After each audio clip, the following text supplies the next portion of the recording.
2022년 11월 30일 수요일 성 안드레아 사도 축일 제1독서 사도 바오로의 로마서 10장 9절에서 18절의 말씀입니다.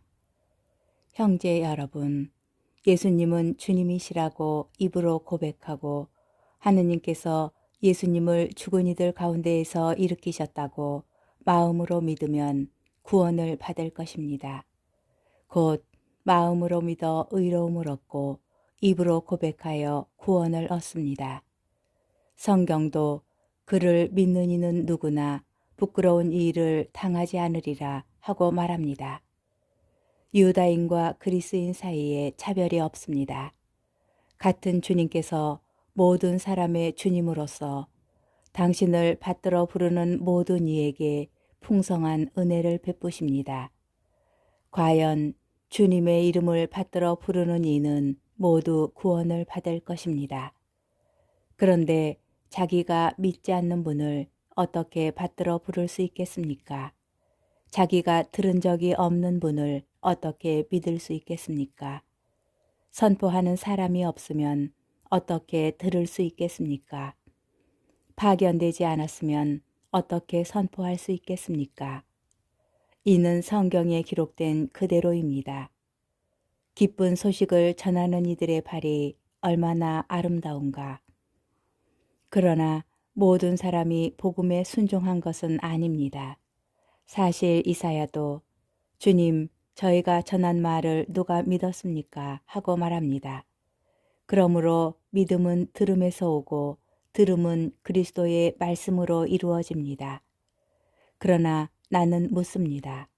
그들이 들은 적이 없다는 것입니까? 물론 들었습니다. 그들의 소리는 온 땅으로, 그들의 말은 누리 끝까지 퍼져나갔다.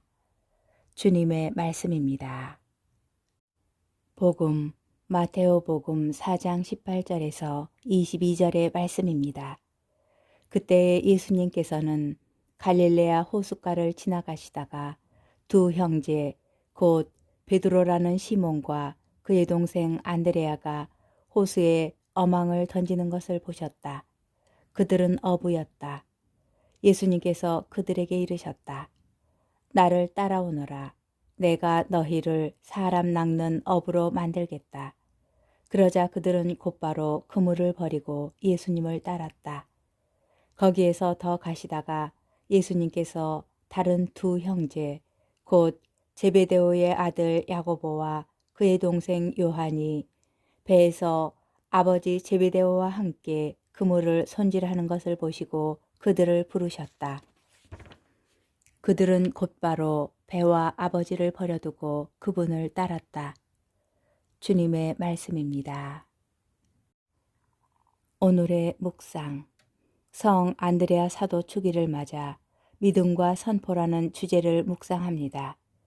복음에서 제자들이 예수님께 부르심을 받고 응답하는 장면이 소개되는데 베드로와 안드레아는 어부였습니다. 요한 복음서에 따르면 세례자 요한의 제자였던 안드레아가 먼저 예수님을 만나고 베드로에게 와서 우리는 메시아를 만났소 라고 전합니다. 안드레아는 세례자 요한의 믿음 선포로 예수님을 만난 뒤 그분을 믿게 된 것입니다. 그리고 안드레아는 베드로에게 믿음을 전하며 주님을 믿도록 초대합니다.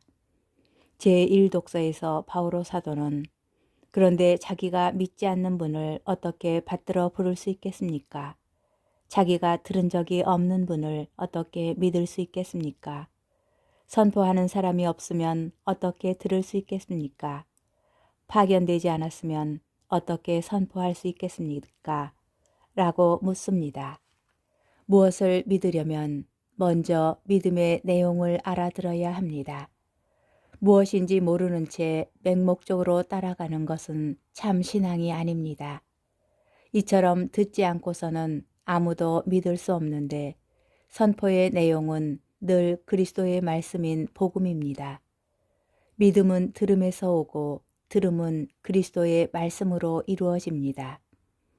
그러므로 우리 신앙인은 복음을 선포하고 믿음을 전할 때 그리스도의 말씀을 선포해야 할 사명이 주어집니다. 사사로운 내 생각이나 견해가 아니라 예수님의 가르침과 교회 공동체의 공적인 믿음의 내용을 전해야 합니다. 그러므로 우리에게 믿음을 전해준 신앙의 선조자들에게 감사하며 우리도 후손들에게 믿음을 전하고 복음을 선포해야 합니다. 그런데 가장 탁월한 복음화의 방법은 삶과 실천으로 모범을 보이는 것이 아닐까요?